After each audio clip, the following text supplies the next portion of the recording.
My family called me a loser. I walked out. 3 weeks later, they begged me to come back, but it was too late. You're overreacting, like you always do. My mom's voice sliced through the dining room air like a slap, calm, but loaded with condescension. Overreacting. I echoed, trying not to let my voice crack. You wrote, "Congratulations, loser," on my graduation cake. My dad, arms crossed, reclined in his chair like he ruled the room, chuckled. It was a joke. You gotta learn how to take one. You laughed, Dad. You high-fived Ben. And Mom was crying she laughed so hard. It was funny. My younger brother Ben added with a smirk, sipping his soda. Come on, man. Everyone laughed. Yeah, everyone but me. My sister Claire leaned on the doorway, eyes glazed with apathy. You always make everything about you, Ethan. It's exhausting.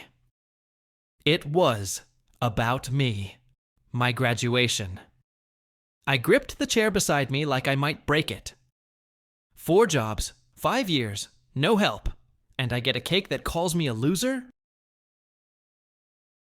You're 25, my dad snapped. Grow up. My name is Ethan. I'm 25, and I'm done being the joke.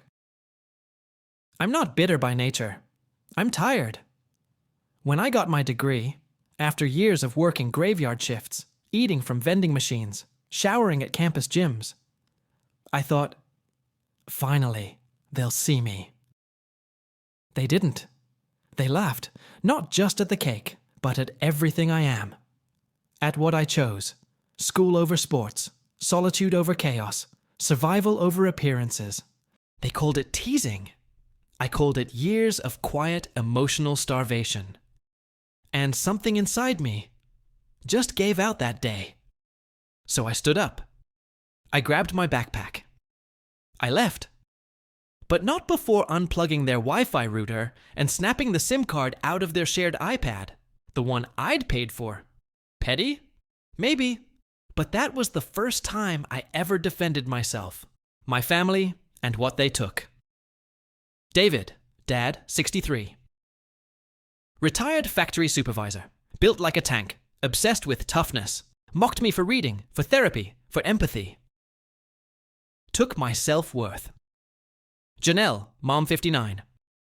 Former ER nurse, fiercely social, used guilt as currency, believed love was earned through compliance. Took my voice.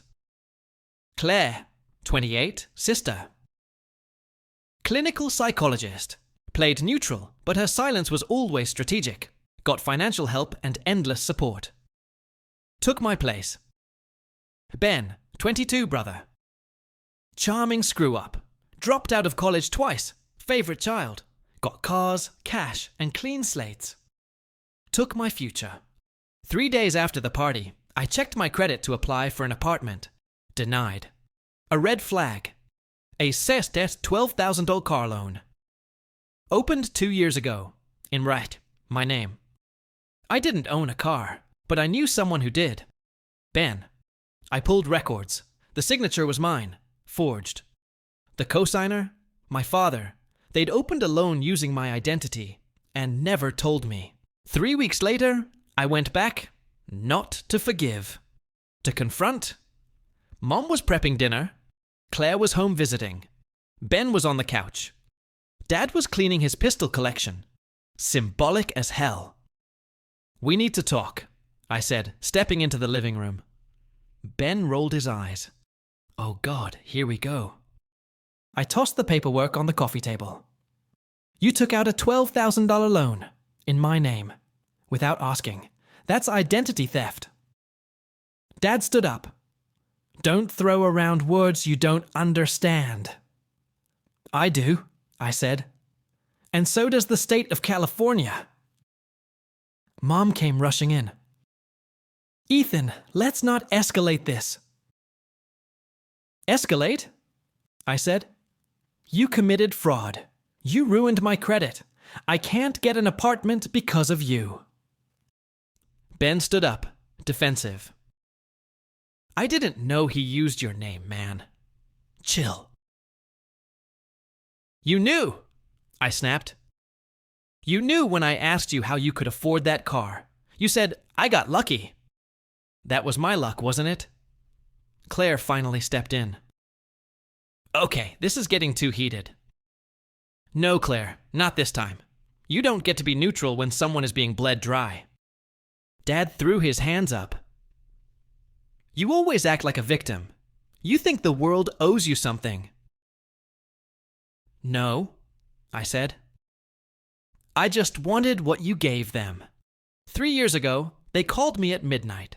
Ben was in trouble, bar fight, possible charges. They needed $3,000 for a lawyer. I wired it. Every cent I'd saved for tuition. That semester, I failed a class. Delayed my graduation. Months later, I learned they had the money. Claire offered to help, but they said no. She was saving for her wedding.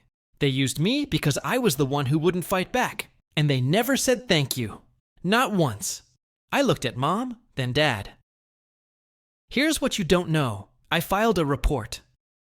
Dad froze. If I press charges, it's a felony. Forgery, fraud, identity theft.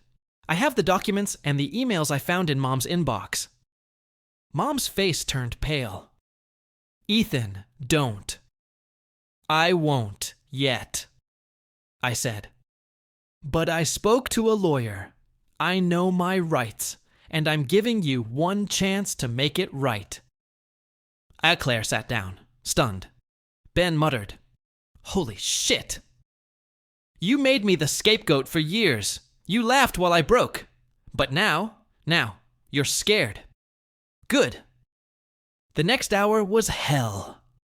Dad raged. Mom cried. Claire walked out. Ben said nothing. I stayed calm. I'm not here for revenge. I said, rising.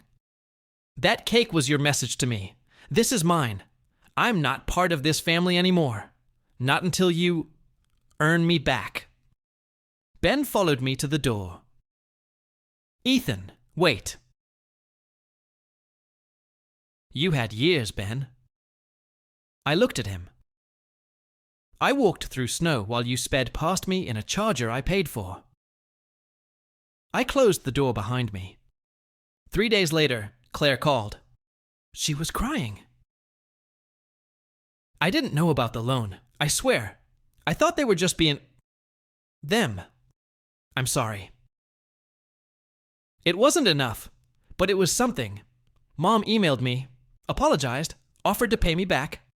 I didn't reply, but I didn't delete the message either. I moved into a roommate share, started freelance bookkeeping, got approved for a credit rebuild program, and one day I realized I hadn't cried about the party in weeks. The pain didn't vanish, but it softened. I didn't forgive them.